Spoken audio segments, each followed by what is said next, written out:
Muy buenas noches, sean todos bienvenidos y bienvenidas, como no, a un programa más de Más que Política, el debate político. Nuestra cita con todos ustedes en riguroso directo todos los miércoles a partir de las 9 de la noche, compartiendo este tiempo de debate, este tiempo de tertulia, este tiempo de coloquios. Y ya llevamos un tiempo llevando, y valga la redundancia, llevamos con esta medida de COVID que hemos tenido que reducir el aforo de este debate de 4 a 2 personas. Esta noche nos acompaña don Fernando Toribio. Muy buenas noches. Hola, buenas noches. ¿Cómo estamos? Bien, gracias, bien. ¿Cómo está Jesús? Pues ahí pasando la crisis, ¿no? Y con una situación ahí seriamente preocupante, ¿no? Porque claro, el pulmón turístico de Canarias, que se encuentra prácticamente al cero turístico, pues es un tema realmente peligroso, lamentable y con mucha preocupación, inseguridad y desasosiego, ¿no? También nos acompaña don Domingo Madera. Muy buenas noches, Domingo. Muy buenas noches. ¿Cómo estamos? Pues con el impermeable por la que está cayendo. Estamos esperando un temporal, ¿eh? No, pero es que ya antes del temporal ya está cayendo gorda. Y entonces como no te pongas un buen impermeable, la cosa está difícil. Pues vamos a entrar en materia y vamos a desgranar estos temas y vamos a comenzar en este caso analizando esta situación de COVID-19. Sí, me gustaría que empezara Domingo. Hombre, como por médico. supuesto, como médico. Bueno, como sabemos que en política es el arte de mentir, pues tanto a nivel de ministerio como a nivel de comunidad autónoma, yo creo que aquí cada uno va diciendo lo que le conviene y lo que le interesa. Parece que el tema está bastante complicado y se va a complicar más, y sobre todo porque viene el tema de la gripe, que se va a asociar con la segunda o la tercera ola, porque no sabemos si estamos en la segunda y está terminando, viene la tercera, o la segunda va a continuar con el tema de la gripe. Está claro que yo creo que hay que vacunarse contra la gripe. Las personas de riesgo también contra el neumococo, que es una vacuna única para toda la vida. Mantener las recomendaciones de las autoridades sanitarias, y lo que me gustaría era que hubiera un consenso entre las autoridades sanitarias del gobierno con los gobiernos autónomos, porque esto es un despiporre. Y entonces, bueno, leyes que tiran abajo los tribunales, normas corriendo al día siguiente, cambios de criterios y de indicadores para hacerse la guerra política, y bueno, yo creo que eso ya está bien porque estamos jugando con la vida de los ciudadanos. Y menos mal que esta segunda parte o la segunda parte de la primera es un poco más suave, los hospitales no están tan bloqueados, pero sí han salido las deficiencias que nosotros venimos denunciando desde hace más de 10 años, con la falta de profesionales, con los contratos basura, con los sueldos de miseria, con la salida de los profesionales de España huyendo porque hay otras condiciones mejores en países europeos, y bueno, pues se está viendo las deficiencias del sistema que muchos ya veníamos denunciando desde hace tiempo. Yo recuerdo decir a una persona muy importante, de mucha influencia en los distintos gobiernos del PP y socialistas en temas sanitarios, que le decía: hombre, tú que estás ahí metida, ¿qué estás viendo con el tema del número de médicos? Y dice, no hay problema, lo que pasa es que están mal distribuidos. Después de todos estos 4 o 5 años de esa conversación, se ha puesto en evidencia que no están mal distribuidos, sino que no hay médicos. Y después tenemos el doble problema, es decir, formamos médicos especialistas, pero se presentan 14.000 tíos para, en números redondos, 7.000 plazas. Entonces nos quedamos todos los años con un remanente de médicos que no pueden hacer la especialidad. Y ahora viene lo que también venimos anunciando hace muchos años, que son las jubilaciones. Un casi 40% de las plantillas de los médicos que hay ahora mismo en el sistema, tanto en la especializada como en la atención primaria, en los próximos años se jubilan. Y la máquina no está produciendo médicos para cubrir esas deficiencias. ¿Y qué es lo que pasa? Pues medidas deprisa y corriendo, que es que vamos a meter en el sistema, y estamos contratando a todos, a estudiantes de medicina, a recién licenciados, a gente que ha terminado que ha aprobado el MIR pero que no ha obtenido plaza. Es decir, esto es una desorganización de un sistema que no es culpa de los actuales, sino es culpa de todos los gobiernos, últimos gobiernos, porque no han hecho caso a lo que se está diciendo y lo que se está reclamando desde el punto de vista de los profesionales. Hablabas de esa vacuna de hemococo. Sí. Neumococo. Neumococo. Sí, eso es contra la neumonía. O sea, aquí hay ahora dos vacunas, una que es la vacuna de la gripe, que esa hay que hacerla todos los años porque va según la cepa que se prevé que va a venir, y después hay personas de riesgo que una enfermedad importante es la neumonía, producida por el neumococo, no por el coronavirus, otro germen diferente. Y eso es una vacuna que se hace una vez al año y ya te crea inmunidad para siempre. ¿Y esa vacuna está financiada por la Seguridad Social? Claro, claro.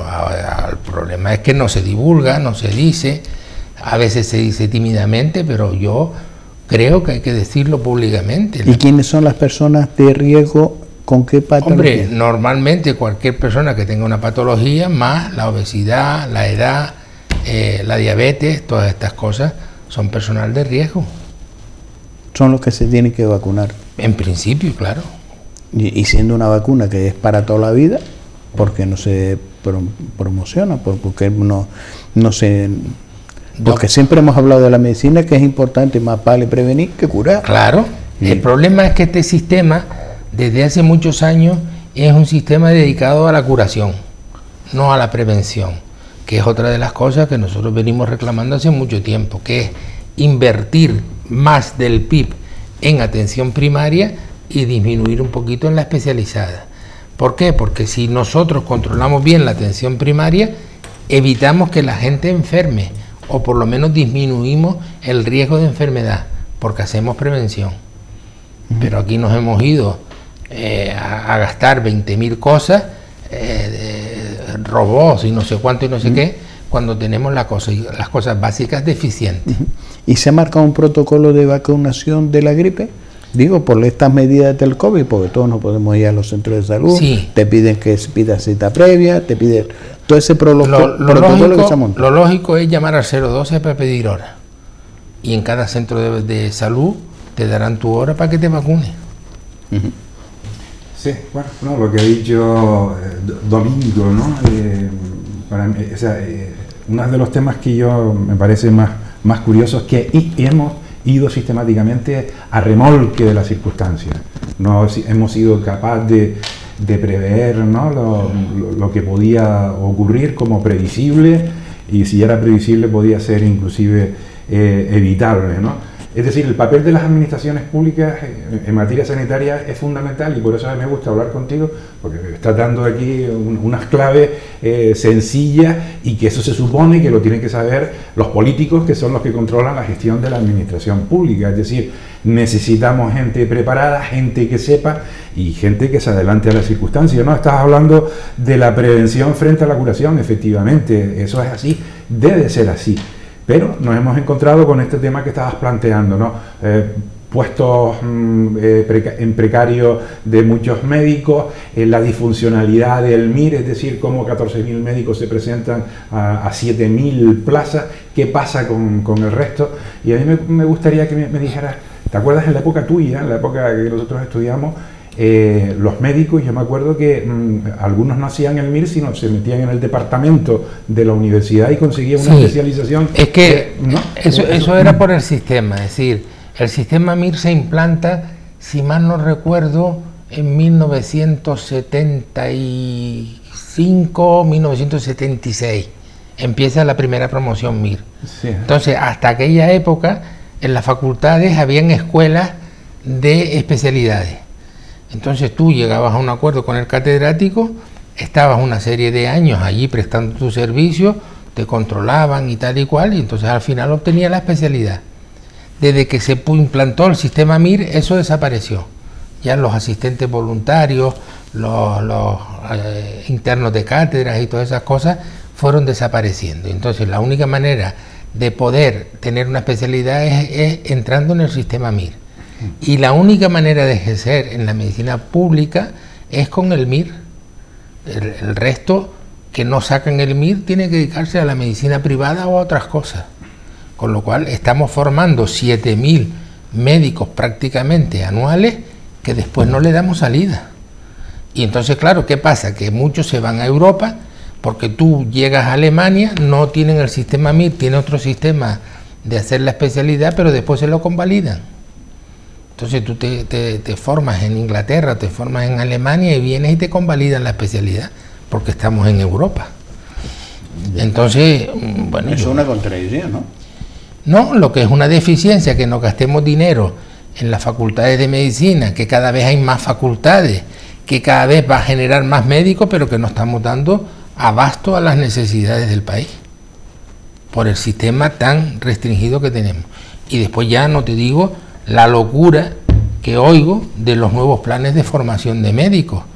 Pues claro, ahora mismo te cuesta, si te sale todo bien, alrededor de 10 años tener un médico especialista formado. 10 años. Claro. ¿Y cuál es la vida laboral? Son 6 años de carrera y 4 o 5 de especialidad. Y ahora quieren todavía aumentar más los años, lo cual me parece un disparate, porque desde el punto de vista práctico, un médico debe tener unas asignaturas troncales que le dicen, que para mí sería pues cirugía general, patología general, médica, y después todas las especialidades, dejarla para el que quiere ser especialista. Y entonces tú reduces esos 6 años a 4 y aumentas la especialidad. Y entonces metes 4 o 5 años de especialidad, que al final es lo que vas a ejercer. Y entonces mantenemos lo mismo, pero con distinta formación. Pero aumentar los años para tener un tío que termina después de 12 o de 14 años, cuando empieza su vida laboral. ¿Y cuál es la vida laboral? Digo, el tiempo que puede estar ejerciendo la medicina.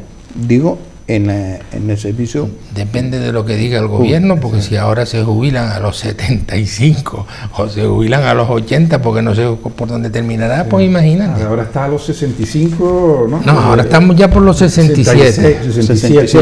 67. Subiendo. Sí, pero te coges, ¿sabes? Un periodo transitorio. Y entonces ahora los que cumplían años en el 55... Sí, le van añadiendo 2 meses. Te van añadiendo... Pero ya vamos a cerca de los 67. Fernando, cada vez que te vas acercando a la jubilación te lo van alargando. La jubilación eterna. Los abogados morimos con las botas puestas, ¿no? Ahora, ¿viste la disfuncionalidad de la época de la generación tuya? De Domingo, unos médicos impresionantes los obligaron a jubilarse. ¿A mí? ¿A mí? Pero así, pero presionándolos. No, a mí me obligaron a jubilarme en el año 74, cuando cumplí los 65 años. Pedí que me autorizaran seguir porque me consideraba en condiciones de seguir trabajando, y me lo negaron. Me fui a la calle y seguí trabajando en la privada. Y después hasta el año pasado, que decidí ya no trabajar más.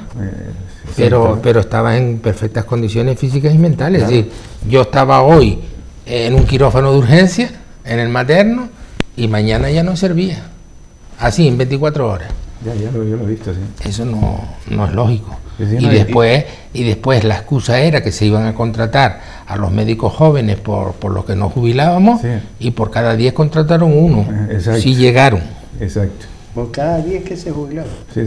Y en esa edad no es... Ahora están otra vez intentando no jubilarlo, porque claro, la necesidad de especialistas es... No, pero además la experiencia, porque hay carreras como puede ser medicina, derecho, que la experiencia es un grado.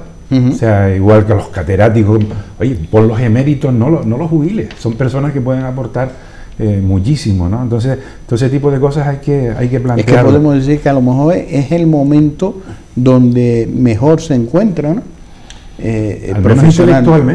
Profesionalmente. Yo trabajaba en los últimos momentos de mi jubilación, pues prácticamente 4 mañanas en el quirófano de urgencias del materno.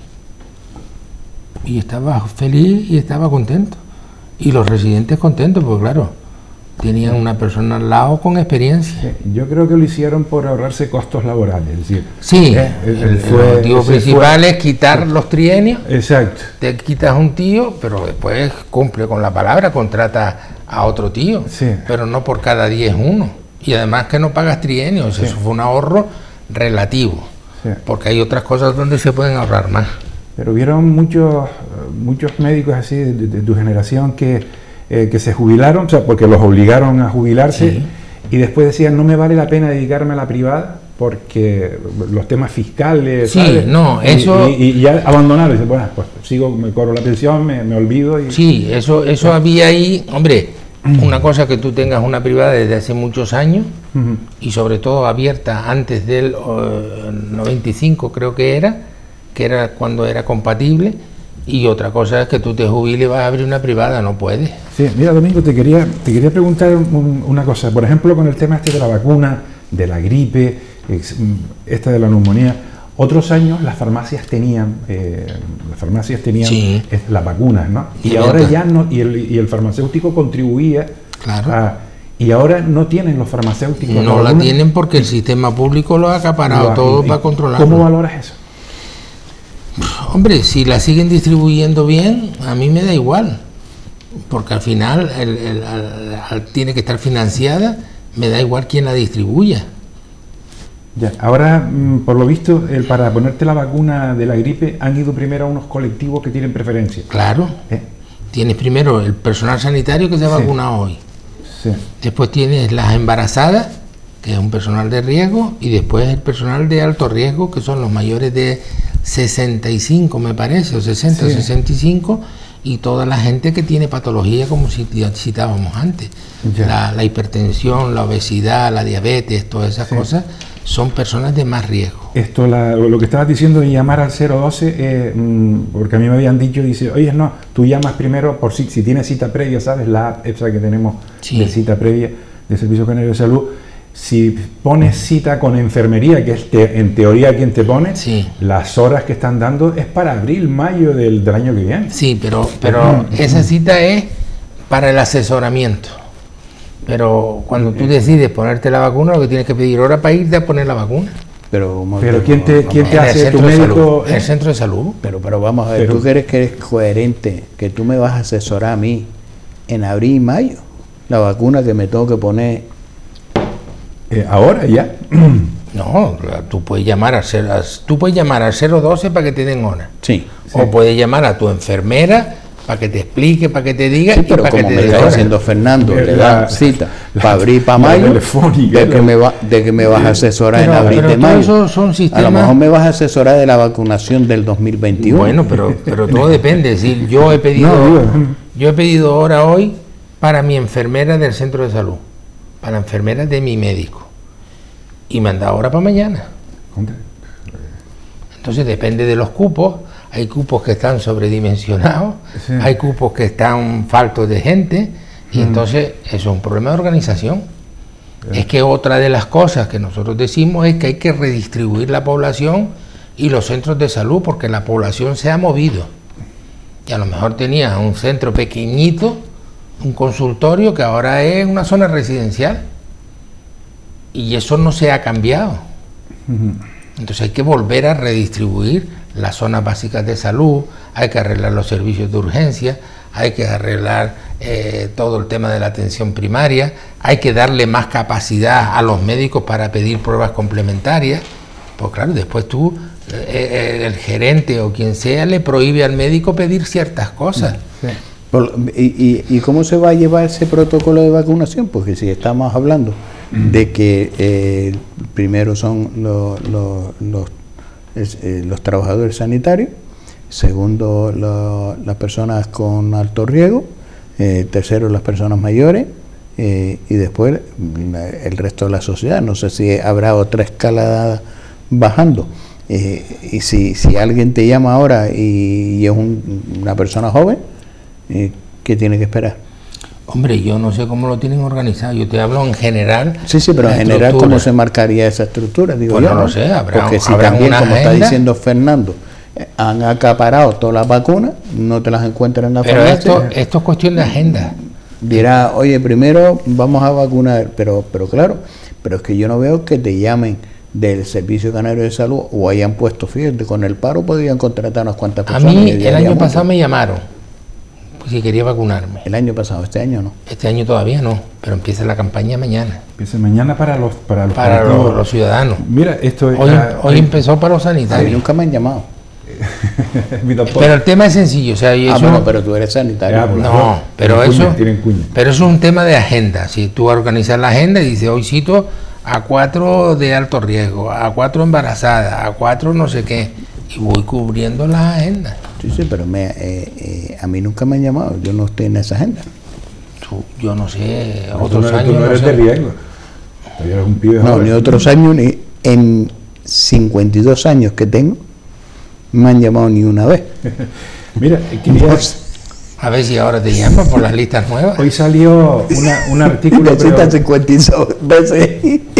Salió un artículo preocupante que lo estábamos viendo antes, de que en el hospital insular dice que habían ido profesionales de la medicina a trabajar, ¿no? Dando positivo en el ¿Cómo COVID. es eso? Lo hemos visto. Sí. ¿Lo puedes Sí, explicar? eso es un comentario de hoy de uno de los periódicos, donde hace un comentario a través de una organización sindical que cuando lo lees así es impresionante y bueno, yo como profesional no me lo quiero creer.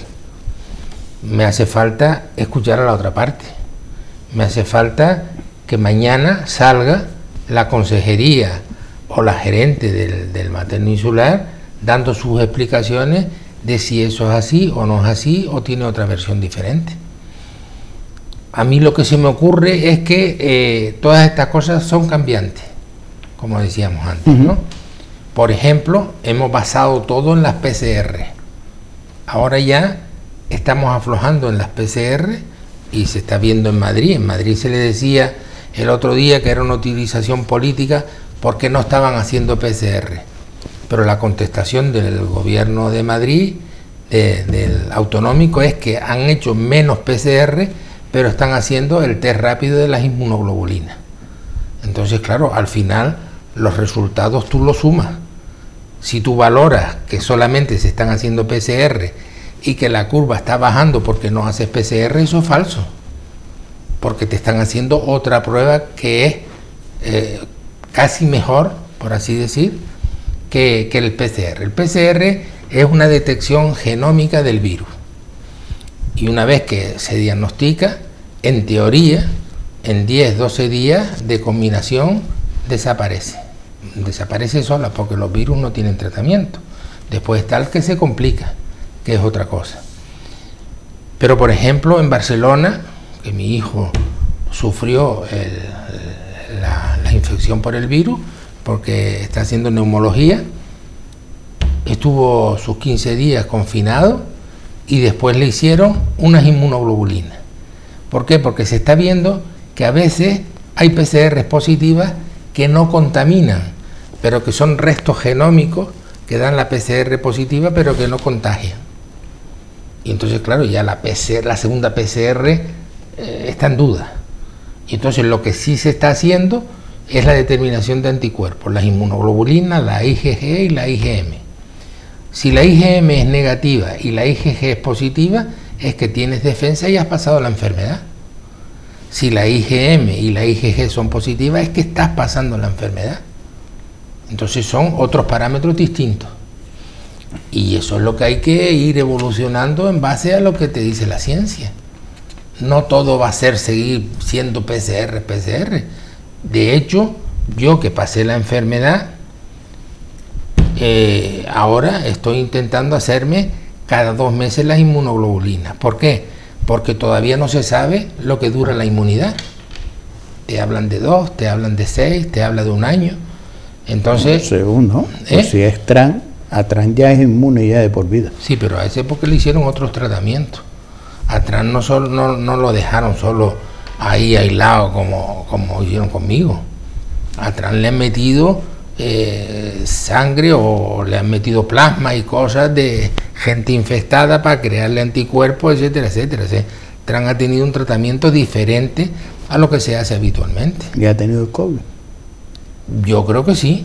Lo que pasa es que como le han metido todo ese combinado, le ha salido bien. Pero bueno, tampoco sabemos qué es lo que pasa en China, ni lo que pasa en Rusia, ni lo que pasa... ¿Tú qué piensas de Trump? Bueno, no sé, yo son teorías conspiratorias, pero las reinfecciones que dicen que están ocurriendo. Mira, las reinfecciones es normal. Sobre todo, lo importante es que estamos hablando de 4 o 5 reinfecciones en el mundo. ¿Cuántos millones de gente ha sido contaminada y qué proporción de reinfecciones tenemos? Son mutaciones del virus, pequeños cambios. Todavía no tenemos una explicación clara, pero tampoco es una que tengamos reinfecciones en todas las esquinas. Estamos hablando de 4 o 5 casos de reinfecciones y una muerte por reinfección. Entonces, no hay... Yo por lo menos no me alarman las reinfecciones. Pero lo importante es saber si tienes anticuerpos o no. Que es lo que ahora se está empezando a hacer, que no se ha hecho. ¿Y que es más barato, más caro? Más barato. Más barato. Y menos tiempo. Claro. ¿En qué consiste exactamente? ¿Un pinchazo? Nada, una prueba en sangre y un análisis de la sangre. Una determinación de inmunoglobulina, que eso se está haciendo para otras enfermedades. Por ejemplo, nosotros hacemos inmunoglobulina para ver si una señora estaba embarazada o si una señora iba a quedarse embarazada, si había tenido la rubeola o no. Y vacunarla para crear anticuerpos antes de que se quedara embarazada, para que si venía una rubeola durante el embarazo no tuviera problemas. O sea, las inmunoglobulinas no es nada nuevo tampoco. Ya. Pero la estamos poniendo ahora en uso, ¿no? Para el coronavirus sí, pero para otras determinaciones de infecciones se han hecho siempre inmunoglobulinas. Pero fíjate por dónde, o ha llegado tarde o se ha tomado la decisión tarde. Hombre, porque siempre se ha llevado a cabo y siempre se ha puesto, un libro que acaba de publicar, un libro que acaba de publicar Francisco Mercado, que es un periodista, sobre la mala gestión de la pandemia. Se publicó esta semana y lo estoy empezando a leer, pero ahí habla de todos los problemas de la mala gestión que ha habido de esta pandemia. Bueno. Ponte la mascarilla, no te la pongas, pero porque no tenemos mascarillas, compramos mascarillas que nos sirven, se las damos a los amigos para que ganen dinero, para que no sé qué. No hay un criterio sanitario. Claro, hoy te digo que no sé qué, mañana te lo cambio. Hoy digo que hay que ir por debajo de los 500 y cuando consigues que tengas menos de 500 te lo cambio a 200 y cuando llegues a 200 te lo voy a cambiar a 100 o a 50. Eso no es una presión política. Claro que digo, por lo que estamos viendo. Hombre, a mí enfrentamiento gobierno Ayuso. A mí me tienen que demostrar que no, pero esos cambios de indicadores en 24 o 48 horas a mí no me parecen justos. Si tú dices que son 500, son 500. Y si después lo cambia, pues tendrás que hablar, negociar y decirlo. Pero por real decreto, hablar con una emisora de radio por la mañana, cuando por la tarde te vas a reunir con el otro gobierno y decirle a la radio que vas a bajar los indicadores, me parece poco serio. Yo lo siento. Sí, vamos a ver, la reflexión que tenemos que hacer de esto es que las administraciones públicas, me refiero a las administraciones de las comunidades autónomas y las del Estado, tienen que coordinarse a todos los niveles y para eso está el ministro de Sanidad. Es decir, la autoridad sanitaria. Exacto, o sea, una coordinación total y absoluta, pero fuera de contaminación política e de intoxicación política que hemos visto. Si eres de una orientación política de un partido determinado, lo haces bien. Si eres de otro, lo haces mal. Y esas trampas, esos traspiés que se han puesto y ese campo de mina es totalmente absurdo. O sea, aquí estamos en una sociedad polarizada, enfrentada, y lo que ha habido pues es esto, son luchas políticas que claro que el ciudadano se encuentra totalmente desorientado. Hemos visto en una entrevista que se le hacía al ministro Villa, en la cual se le preguntaba sobre el tema de asesoramiento por los científicos y demás, y en el cual él decía que no se había reunido con los científicos y que se había desmantelado en el mes de julio. Pero es que tenemos todavía la pandemia y estamos decretando un estado de alarma en Madrid. Pero es que no hubo. Y le pregunta que si el señor Fernando Simón se había reunido y pues desconocía, por lo cual, ¿dónde está la coordinación? Pues, uno se va de vacaciones en agosto, el otro se va para el otro lado, pero es que la pandemia está ahí. Y las últimas declaraciones diciendo que había utilizado cifras antiguas para hacer la ley de alarma en Madrid, eso no puede ser. Un ministro no puede trabajar así. Y tienes que tener un comité asesor y decir quiénes son, si es la transparencia. Lo que pasa es que no ha habido comité asesor, ha habido técnicos del ministerio, con todos mis respetos, pero yo no he visto ningún neumólogo asesorando al ministro y no he visto ningún neumólogo en Canarias asesorando al comité asesor, por lo menos que figure. Yo no sé si después el comité asesor se está asesorando por neumólogos, que son los clínicos. Yo tengo una experiencia muy desagradable con el tema de la terapia hormonal sustitutiva para el tratamiento de la menopausia. Hubo un estudio epidemiológico fantástico de no sé cuántos miles de mujeres, pero en cuanto llegaron a unos resultados, en vez de ir a las sociedades científicas a discutirlo, lo publicaron. Y eso fue lo que causó el mayor error para las mujeres menopáusicas, que es decir que producía cáncer. Y con eso se cargaron la terapia hormonal sustitutiva. Y nos hemos tenido que pasar casi 15 años para empezar a remontar y demostrar que aquello era falso, que aquello tenía unos ecos. Y hoy todavía las mujeres tienen miedo y muchos médicos tienen miedo de hablar de terapia hormonal sustitutiva. Y los que hemos estado metidos en esa historia, yo sigo defendiendo la terapia hormonal sustitutiva para muchas mujeres y para mucho tiempo, sin problema, bajo control médico siempre. Vaya caos, ¿no? Sí, sí. Vaya caos cuando hemos visto, y de ahí podemos decir cómo se le ha transmitido, y ahí podemos entender también la irresponsabilidad por parte de esos colectivos de ciudadanos que hemos visto con esos macrobotellones de fiesta, ¿no? Pues si a mí no me están transmitiendo una situación que tenemos que asumir responsabilidad por las contradicciones que tenemos en el gobierno, por las medidas que se tiene, y vemos cómo se está un enfrentamiento entre una presidenta de una comunidad, porque no es de la misma cuerda que el presidente o el gobierno que gestiona España. Sí, oye, pero si yo te hago... ¿Dónde está yo como ciudadano digo, pero vamos a ver, esto es político, estos señores le importa un pimiento o un calabacín, este señor en un estado de alarma, en pandemia, y en esto se te va de vacaciones como no pasa nada. Primero me dice que me vaya de vacaciones, que reserve las vacaciones, como dice el señor Sánchez, que hay que la economía, ahora me dice que no, ahora me dice que sí. No, pero tú fíjate el sentido común. ¿Qué estamos haciendo? Tú fíjate el sentido común. Hacemos una desconfinación escalonada, en teoría, y de repente empieza cada uno a hacer lo que le da la gana. El presidente del gobierno dice que hemos vencido al virus y que cada comunidad autónoma se la ventile. Yo creo que eso fue un error. La autoridad sanitaria tiene que seguir marcando pautas a todas las comunidades, aunque dé ciertas libertades. Pero aquí tiene que haber una voz única en todo el país, porque claro, si no tenemos 17 servicios sanitarios, que es lo que tenemos, por desgracia. Y después encima se reúne el Consejo Interterritorial de Salud, no hay acuerdo y se aplica lo que les da la gana. Sí, ¿no? Y además que las comunidades, otras, las que no son las históricas, como puede ser Galicia, ¿no? País Vasco y Cataluña, también Valencia, las otras comunidades se ven que cuando hay una confrontación clara, que salen triunfando ellos, más inversiones, hacen lo que le dan la gana, lo que ha pasado en la pandemia, ¿no? El control de los muertos no se ha llevado de una manera correcta, no han hecho caso a la normativa que ha planteado el gobierno del Estado. Claro, toda esta situación también crea un cisma, ¿no? Un planteamiento que la gente dice, contra, pues aquí no hay, esto no es serio. Si no vemos una seriedad en líneas generales, nosotros tampoco lo hacemos, ¿no?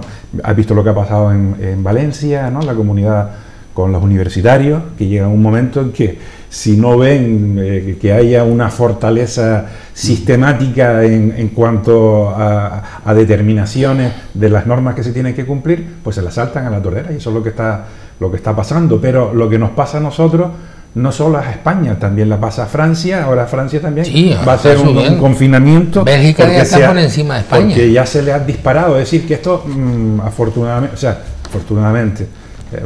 Mal de poco, consuelo de muchos, ¿no? Pero quiero decir que no solo somos nosotros, ¿no? Sino que esto lo estamos viendo también en líneas generales. Es un poco preocupante, ¿no? Porque vemos que los dirigentes del mundo no están preparados para una pandemia mundial. Es curioso, es porque parece ciencia ficción, ¿no? Porque uno cuando veía las películas de esta ciencia ficción sobre, que por cierto están poniendo muchísimas, que te planteas la tesis de la conspiración. O sea, vi el otro día una que era de Contagio del 2012 y era un mono que había traído, ¿sabes?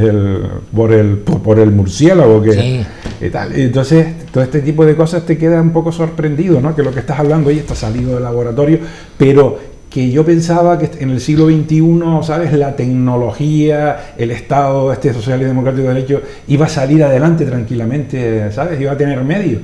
Y hemos visto que no, pero en todos los países, decepcionante, pero Estados Unidos. Que los regímenes dictatoriales, por así decir, comunistas, China, Corea del Norte y todo esto, en cuanto hay algo, ¡pum!, leña, cierran, vacunan, ponen tratamiento y pasan mucho mejor que en los otros países. Sí, pero eso es por la educación de las personas. Sí, pero no, vamos a ver. Por el régimen. El régimen. O sea, estás hablando que, bueno, eso es uno de los temas que como médico lo tienes que ver, porque psicológicamente, es decir, cómo los ciudadanos aceptan las órdenes emanadas de la autoridad y cómo nosotros, que tenemos la defensa de los derechos y libertades fundamentales, vamos de por libre, ¿no? Porque ahí se aplica la teoría de Confucio, es decir, la armonía es lo que predomina y con un orden imposible. Bien, pero es que lo acabas de decir, con un orden. Sí. Pero es que cuando hay un desorden, cuando hay un gobierno que por la mañana te sale una ministra, te dice una cosa,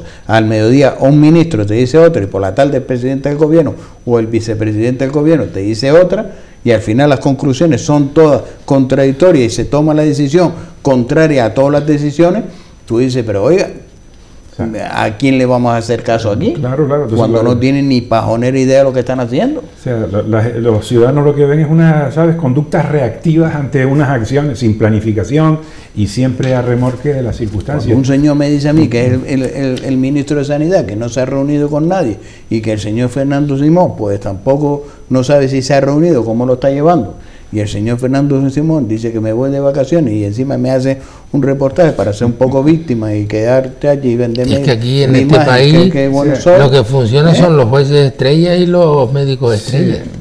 Tú te quedas en 33, pero mire, es que todavía siguen falleciendo desgraciadamente personas y todavía siguen contagiándose personas. Esta batalla, yo no sé, la dan ya por ganada o la dan porque da igual lo que pase. O el fin de esta batalla le interesa muy poco, digo yo, o se está cumpliendo otro de los conceptos, porque a lo mejor te preguntas, oye, ¿se estarán cumpliendo con las directrices que estos señores han marcado? Digo yo, a lo mejor han dicho, pues vamos a hacer todo esto. Que la gente está muy despistada ante la inseguridad y sobre todo, como ves a los políticos que están actuando, pues te crean inseguridad y entonces llega un momento en que dice, contra esto va en serio, va en broma, me están manipulando, y después ves todo este tipo de cosas que no solo ocurre en España, las teorías conspirativas, ahí es no te preocupes, vete sin máscara, o sea, estos disparates, y después eso lo pones a colación con la actitud que tuvieron en un primer momento, no a las mascarillas, y que esas no a las mascarillas por un tema utilitarista de tomadura de pelo, era porque no había mascarillas. Claro. O sea, eso ya la gente dice, contra, pero esto qué es, ¿no? O sea, esa situación. Después ves cómo se compraron mascarillas y productos totalmente con una inversión multimillonaria, sin transparencia de ningún tipo, que se fueron a donde no se sabe. Espero que algún día haya una investigación. Sin homologación. Sin homologación, pero además con dinero público, con pólvora ajena. Y entonces, claro, la gente también con estas situaciones se encuentra, ¿no?, un poco disfuncional, ¿no? Pero no tenemos otra cosa porque yo cada vez que veo las noticias te desmoralizas más, porque ves Madrid, cada vez más Navarra, más Estados Unidos, Francia, y empiezas a ver, digo, si esto viene... Es que nos olvidamos del sentido común y nos olvidamos de la clínica.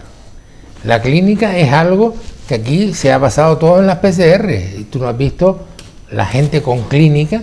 Si yo hoy hablo con gente, no, yo tuve un catarro, tuve tal, y esa persona no sabe si pasó el coronavirus o no, cuando hay manera de saberlo si lo pasó o no lo pasó, y el sistema no lo averigua.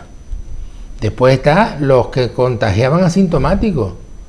Yo como pedí las PCR, no me las hicieron y estaba asintomático, estuve por ahí pues a comprar, a no sé qué, a no sé cuánto, hasta el día que me hicieron la PCR y me dijeron que era positivo. Eso es un defecto del sistema. Porque podías estar contagiando. Claro, si yo tenía las PCR positivas, es que tuve posibilidades de contagiar, aunque yo fuera asintomático. Porque todos los cuerpos no son iguales, unos tienen más defensa y otros tienen otras. Entonces yo no sufro síntomas, pero sí estoy contaminado y yo puedo contaminar a otras personas. Y yo creo que ha sido una falta de sentido común total.